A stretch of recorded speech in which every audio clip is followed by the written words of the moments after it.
आज म तपाईहरुलाई यो भिडियोमा आलु दम बनाएर देखाउन जाँदैछु। आलु दम बनाउनको लागि चाहिँ हामीलाई सानो सानो बोइल गरेको आलु चाहिन्छ। यो आलुलाई ग्रेभीमा हाल्नु अगाडि चाहिँ मैले डीप फ्राई गरेर हाल्छु, त्यसैले मैले यो आलुहरुलाई हाफ बोइल मात्र गरेको छु। तपाईहरुलाई डीप फ्राई गरिरहन मन छैन भने चाहिँ डीप फ्राई नगर्दा पनि हुन्छ, आलुलाई राम्ररी बोइल गरेर यतिकै युज गर्दा पनि हुन्छ। मैले चाहिँ यो आलुलाई हाफ बोइल गरिसकेको छु, त्यसपछि म यसलाई डीप फ्राई गरेर ग्रेभीमा हाल्छु। त्यसपछि अब आलु दमको ग्रेभी बनाउनको लागि चाहिन्छ हामीलाई प्याज र गोलभेडाको प्युरी। मैले यो प्युरीहरु चाहिँ घरमै प्याज र गोलभेडालाई मिक्सरमा पिसेर बनाएको छु। अनि मसलामा हामीलाई चाहिन्छ नुन, बेसार, जिराको धुलो, रातो खुर्सानीको धुलो अनि अदुवा लसुनको पेस्ट। त्यसपछि मैले हालेको छु कालो मरिच, दालचिनी, ल्वाङ, सुकमेल अनि सौंफ अनि तेजपत्ता अनि सानो काटेको हरियो धनिया लास्टमा हाल्नको लागि। अनि तेल, यो तेल चाहिँ ग्रेभी बनाउनको लागि हो। अघि हाफ बोइल गरेको आलुहरुलाई डीप फ्राई चाहिँ यसमा गर्छु मैले। तपाईहरुलाई यसरी आलुलाई डीप फ्राई गरिरहन मन छैन भने सिधै बोइल गरेको आलु युज गर्दा पनि हुन्छ, राम्ररी पाक्ने गरी बोइल गर्ने अनि त्यतिकै ग्रेभीमा युज गर्दा हुन्छ। यसरी डीप फ्राई गरिरहन पर्दैन। दम आलुमा चाहिँ यस्तो सानो सानो आलुलाई सिंगै युज गरिन्छ, त्यसैले मैले पनि सिंगै युज गरेको छु। यस्तो सानै आलु हाल्न पर्छ भन्ने छैन, तपाईहरुले ठूलो आलुलाई बोइल गरेर सानो सानो पिसमा काटेर युज गर्दा पनि हुन्छ। यसरी डीप फ्राई नै गर्नुहुन्छ भने पनि ठुलठुलो आलुलाई हाफ बोइल गर्ने पहिला अनि सानो पिसमा काटेर डीप फ्राई गरेर युज गर्न सकिन्छ। आलुलाई यसरी गोल्डन ब्राउन हुने बेलासम्म फ्राई गर्ने। अब यो राम्ररी डीप फ्राई भइसकेको आलुलाई मैले ग्रेभीमा हाल्छु। ग्रेभी बनाउनको लागि चाहिँ सुरुमा थोरै तेल तताउने। तेल तातिसकेपछि चाहिँ अघि मैले देखाएको ल्वाङ सुकमेलहरु सबै हाल्ने, तेजपत्ता पनि हाल्ने। तपाईहरुले यो ड्राई मसलाहरुको सट्टामा चाहिँ गरम मसला युज गर्दा पनि हुन्छ। थोरै सानो चम्चाको 1 चम्चा गरम मसला युज गर्यो भने चाहिँ यो ड्राई मसलाहरु युज गर्न पर्दैन।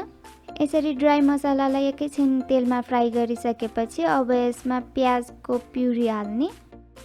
यो प्याजको प्युरी चाहिँ हेर्दा एकदमै धेरै जस्तो देखिएको छ, तर यो धेरै छैन। मैले मिक्सरमा मिक्स गर्ने बेलामा अलिकति पानी हालेको थिएँ, त्यही भएर यो पातलो भएर धेरै देखिएको हो। एउटा मात्र प्याजको पेस्ट हो यो। प्याजलाई एकैछिन फ्राई गरिसकेपछि अब यसमा गोलभेडाको पनि प्युरी हाल्दिने।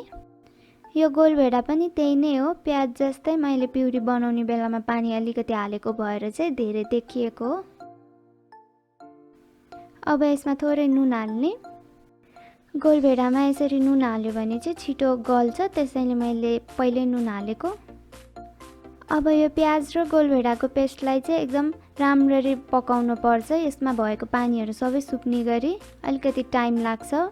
पहिला सुरुमा चाहिँ गोलभेडा राम्ररी पाक्नको लागि यसरी एकछिन मैले छोपेर पकाउँछु। 2-3 मिनेट छोपेर पकाइसकेपछि चाहिँ अब यसलाई खुल्लै पानी सबै सुक्ने गरी टाइममा चलाउँदै पकाउने। मिडियम हिटमा 10 मिनेट जति नै लाग्छ यो यसमा भएको पानीहरु सुक्नको लागि। यसरी ग्रेभीलाई पकाउँदै ग्रेभीमा भएको पानी सुकेर थोरै हुँदै जान्छ अनि तेल पनि छुटेको देखिन थाल्छ।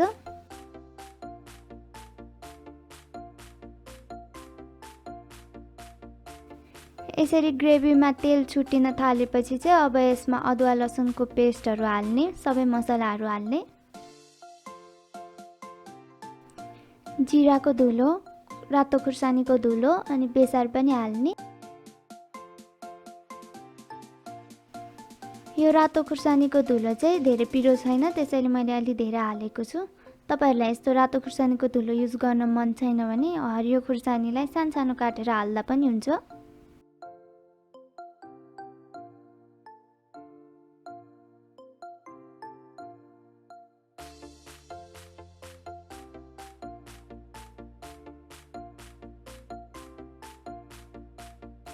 सबै मसलाहरु हालेर यो ग्रेभीलाई अब एकैछिन पकाउने।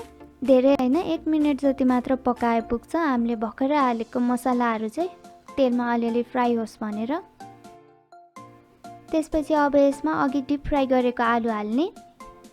यसरी तपाईहरुले डिप फ्राई गर्नु भएको छैन भने यतिखेर चाहिँ बोइल गरेको आलुलाई हाल्ने डाइरेक्ट।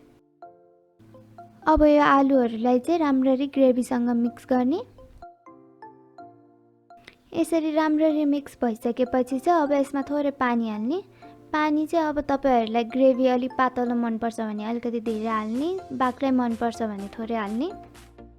यसरी पानी हालेर राम्ररी मिक्स गर्ने अनि त्यसपछि यसलाई छोपेर एकैछिन पकाइदिने।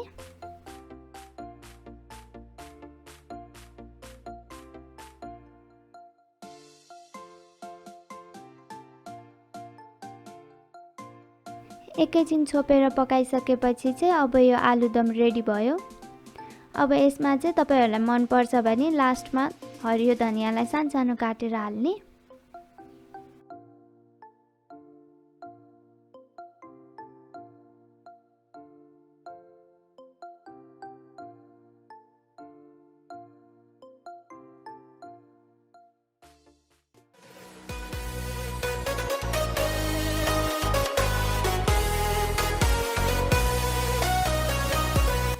तपाईलाई आजको मेरो यो भिडियो कस्तो लाग्यो?